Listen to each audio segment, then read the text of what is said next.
লক্ষণ বাজারে পড়েনি। শুধু রাজধানী নয়, দেশের প্রত্যন্ত অঞ্চলে বর্তমান বাজার পরিস্থিতি দুর্বিষহ করে তুলেছে সাধারণ ও মধ্যবিত্ত মানুষের জীবন।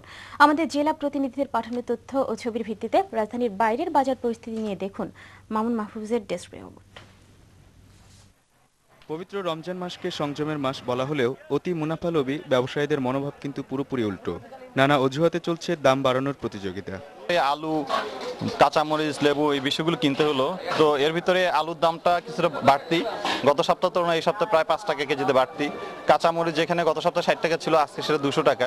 কাঁচা বাজার বলেন আর এই পেঁয়াজ রসুন যাই নিছি, মাছের বাজার আছে, সবকিছুর দাম বাড়তি। যে ছড়ার দাম ছিল 20 টাকা, এখন এটা হয়ে গেছে 30 টাকা।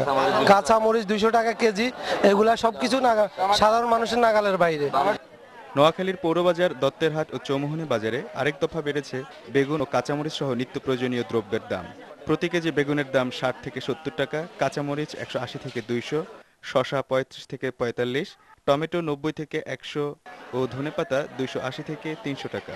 রমজান উপলক্ষে সব ধরনের মাছ এবং মাংসের দামও বেড়েছে কয়েক গুণ। কালকে মুড়ি কিনছি 19 টাকা প্যাকেট, আজকে মুড়ি 21 টাকা প্যাকেট। একদিনে 2 টাকা বাইরে গেছে আধা কেজিতে, প্রতি কেজিতে 4 টাকা বাড়তি। আমরা কেমনে কি করে ব্যবসা করব? আমরা চলবো কেমনে? পূব দিকে, উত্তর দিকে বাজারের দাম একটা, এখানে বাজারের দাম আরেকটা। এই যে ভারসাম্য, এখানেই তো ভারসাম্য মানুষের নষ্ট হয়ে যাচ্ছে। একই চিত্র নোয়াখালী জেলার অন্যান্য বাজারগুলোতেও। এদিকে দ্রব্যমূল্য লাফিয়ে লাফিয়ে বাড়ছে ময়মনসিংহে। মাছ মাংস থেকে শুরু করে কাঁচা বাজার ও ইফতার সামগ্রীর দাম প্রতি কেজিতে বেড়েছে 5 থেকে 20 টাকা। কয়েকদিন আগে যে কাঁচামরিচ পাওয়া যেত 40 টাকায়, এখন তা 160 টাকা। 25 টাকার বেগুন হয়েছে 60 টাকা, চিনি বিক্রি হচ্ছে 48 টাকায়। এখানেও মাছের বাজারে শুরু হয়েছে হাহাকার। দাম বেড়েছে প্রায় 3 গুণ।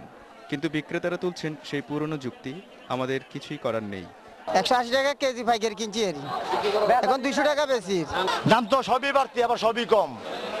শসা সকালে 150 টাকা পাল্লা বিকছে, বিক্রি হইতেছে 120 টাকা পাল্লা।